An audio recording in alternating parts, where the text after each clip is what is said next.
My husband abandoned me days before I gave birth to comfort his ex with cancer. His mom helped me file for divorce, then I found out they kissed. Hey everyone. Before we kick off today's video, I've got a favor to ask. We've noticed our channel isn't getting as much love lately, and subscribing is one of the easiest ways you can help us out. It's quick, free, and it means we can keep bringing you awesome content. Your support really means a lot, so let's work together to keep this channel growing. Thanks a bunch. Now, let's dive into the video. Hey Reddit, I'm in a bit of a tricky spot right now and could really use some advice. My husband Jeremy, who's 35, and I, 32, have been together for 5 years and married for 2. We met at work, so at first, I didn't really know much about his past. But as we dated, we both found out we each only had one serious relationship post-college. I was with my ex for 4 years, 3 during college and 1 after, until we broke up over personal differences and lost touch. By the time I met Jeremy, my ex and I had been apart for almost 5 years. Jeremy, however, was still friends with his ex when we started dating. Let's call her Valerie. Jeremy and Valerie were high school sweethearts, dating from when they were 16 through college, and had broken up 5 years before he met me. He said they split because Valerie wanted to advance her career with a job in Australia, and he didn't want a long-distance relationship. They tried to make it work for a bit, but eventually decided to end things since it seemed best. They stayed friends since they were in the same social circle. I was cool with it until I met his friends for the first time after we'd been dating for about 9 months. It was a New Year's Eve dinner, and Jeremy wanted to introduce me to everyone. Valerie showed up, which threw me off since I wasn't expecting her. Jeremy always spoke highly of her, so I wasn't feeling insecure at first. But when we started talking, her vibe was way off from what I imagined. Jeremy made her seem really chill and friendly, but she wasn't like that with me at all. She made some snarky comments in front of everyone, which they laughed off as her sense of humor. One of her digs was about how I looked different in person compared to photos, and she jokingly doubted I was Jeremy's type since he usually liked tall blondes, which she was, and I wasn't. Everyone laughed thinking she was being funny. She also made a crack about being my predecessor and how she felt she should train me on keeping Jeremy happy. I tried to brush these off as just awkward attempts at humor. But then she raised her glass and toasted to Jeremy finally moving on. It seemed nice until she added that if she hadn't moved to Australia, I probably wouldn't even be there. Nobody laughed at that, it was awkward. She laughed it off, and everyone did a polite chuckle to move past it. It was pretty clear to me that she still felt possessive over Jeremy. Once we got home, I told Jeremy I wasn't okay with her behavior and didn't want her in my life. She was flat out rude to me, and I was done with it. I set my boundaries because I've dealt with this kind of drama before in other relationships. Thankfully, Jeremy got where I was coming from. He also thought her behavior was off and decided he needed to cut ties with her to avoid any issues in our relationship. And he did just that. After that night, he never mentioned Valerie again and told me he had blocked her. I was satisfied with that, and even when I hung out with his friends afterward, Valerie never came up again. So, here's the deal. Jeremy and I were doing pretty well until last week, and it turns out I'm pregnant. My due date was last Sunday, it's Thursday now, and the drama started when Jeremy took off to help Valerie with some crisis. She had called him up, needing support because she got diagnosed with stage 2 brain cancer. He left 2 days before my due date and didn't come back until last night, which led to a huge blow-up between us. I thought he had cut off all ties with Valerie, blocking her and everything, but apparently, she managed to contact him using a different number. She was really desperate, I get that. I mean, it's tough to swallow that someone you were once close to might not have much time left.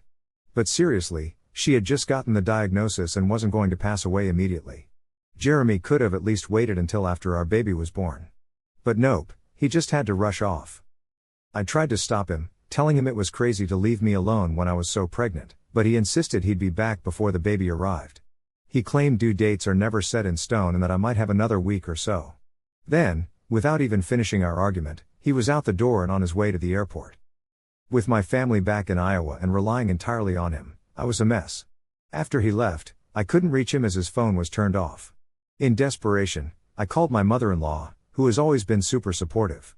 She came over immediately, tried calling him too, no luck, but stayed with me through the day while I cried my heart out, thanks to those wild pregnancy hormones. We didn't hear from Jeremy until the next day.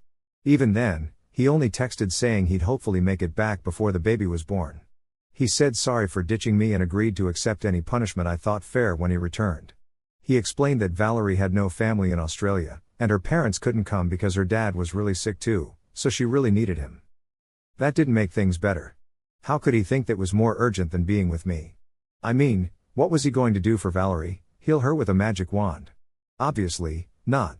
My mother-in-law was on the same page as me. When Jeremy sent that message, she bluntly asked if I wanted out, and without thinking much, I said yes. Before I knew it, she was talking to her lawyer about drawing up divorce papers and an agreement to terminate Jeremy's parental rights. She told me if he got back before the baby's arrival, I could decide whether to go through with the divorce or talk things out first. But if he missed it, my choice was clear. She had raised Jeremy alone and didn't want me to go through the same struggles she did. She promised to ensure Jeremy paid child support, unlike his father, who vanished after Jeremy was born. Her support meant everything at that moment. So, this past week was quite a whirlwind. For a couple of days, neither my husband nor I reached out to Jeremy. Then, come Monday, I went into labor. My mother-in-law tried calling Jeremy to let him know I was giving birth, but he didn't even pick up. She figured there was no point in texting him either. Luckily, my parents had flown in the day before, so they were there for me, which was a huge relief. But even with all their support, I really felt Jeremy's absence. That day, I realized I couldn't see him the same way anymore, no matter what happened. Just 3 hours after giving birth, I was still in rough shape, but I pulled myself together and signed the divorce papers. I decided to start the proceedings right away because looking at my daughter made it clear that for me to be a happy and good mom, I had to prioritize myself. And honestly, staying with someone who prioritized someone else over me wasn't the way to do that. After the birth, I didn't call Jeremy. My parents, my mother-in-law, and I were at home together. My parents were scheduled to leave the next day, so it would just be me and my mother-in-law after that. I told everyone about my decision to leave Jeremy because he hadn't even tried to get back in touch. Despite promising to be back before our baby was due, he spent the week with Valerie instead. Last night, he finally showed up at the house pretty late.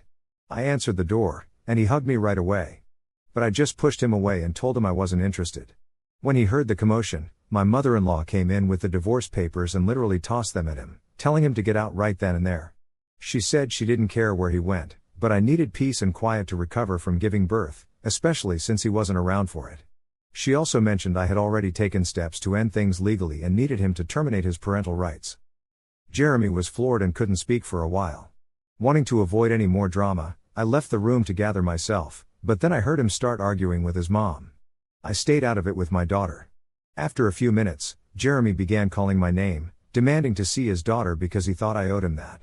That really set me off. I came back, told him that after his choices, I owed him nothing. He knew I was close to my due date and still chose to leave.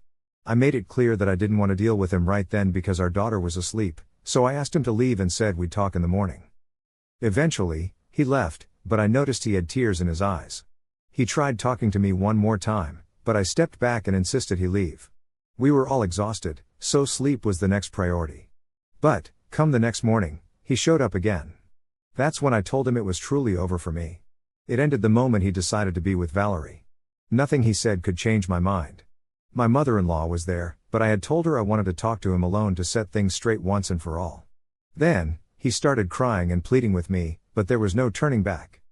So, my mother-in-law had to take our little one out of the house because my husband was being super loud. He kept going on about only going to see his ex, Valerie, because she begged him, claiming she was on her deathbed. Apparently, he spent a whole week comforting her since she didn't have any family around.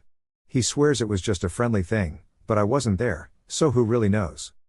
I told him it didn't matter anymore and asked him to leave. But he said even if I went through with divorce, taking away his chance to be a dad was just too much. He wanted me to think about it, or he'd have to fight for custody. He admitted he might not win because he missed the birth and knew we'd use that against him. Plus, our daughter, being a newborn, needed me more. He begged for a chance because he really wanted a family. He left but asked me to think it over. Now I'm stuck deciding. This is huge, and I want to be sure before making any moves. Update 1, I've decided to go through with the divorce, but I'm still on the fence about custody. It's been 4 days since my last post. Jeremy has been showing up every day, begging for forgiveness, which is making it harder to turn him away.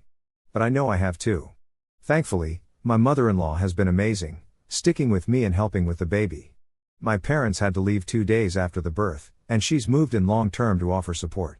I've reassured her that no matter how things go with Jeremy's custody, she's welcome to see her granddaughter anytime she wants. I've asked her what she thinks about the custody situation, but she trusts I'll make the right call for both of us, just like I did with the divorce. I'm still struggling, though. Jeremy keeps coming back, and it makes me want to forgive him, but I can't, not after everything. Valerie has always been a sensitive topic, and he didn't care about that even while I was pregnant. Honestly, I can't trust him anymore, especially his story about nothing happening with Valerie.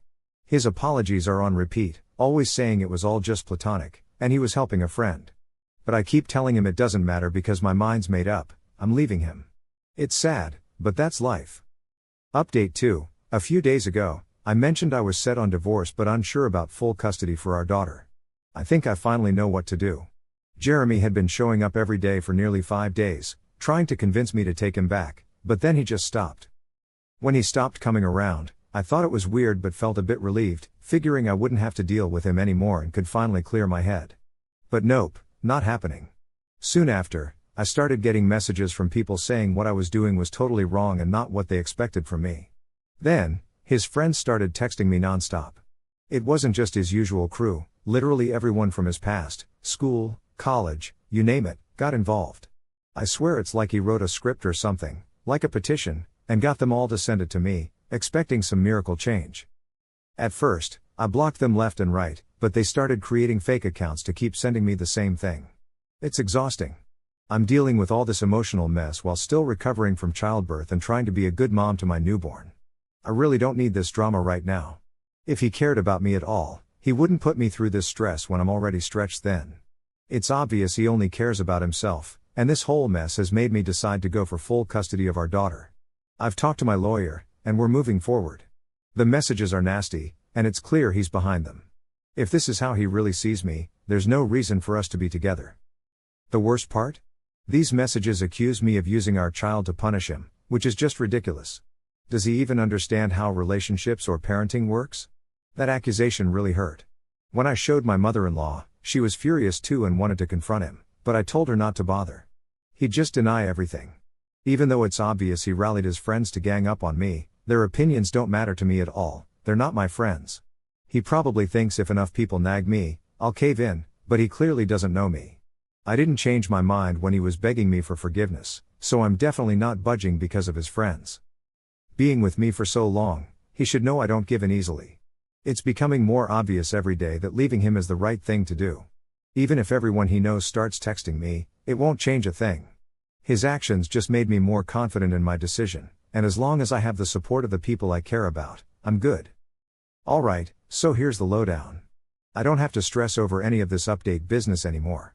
Update 3, the legal stuff for the divorce and sorting out custody is kicking off in a few days. Jeremy's not putting up a fight about the divorce, but he's pushing for at least some custody of our daughter. We're gonna see how it all shakes out.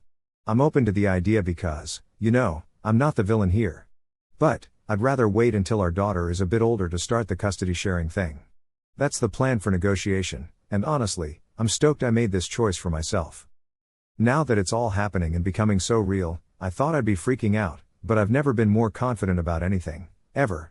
Part of that confidence might be thanks to a message I got from Valerie yesterday. She felt bad about everything going down. She said she didn't want to be labeled as a homewrecker but really needed someone there for her. Her parents weren't around, so Jeremy was her go-to. She tried reaching out to him over the years, but he always said no, claiming I wouldn't be cool with it.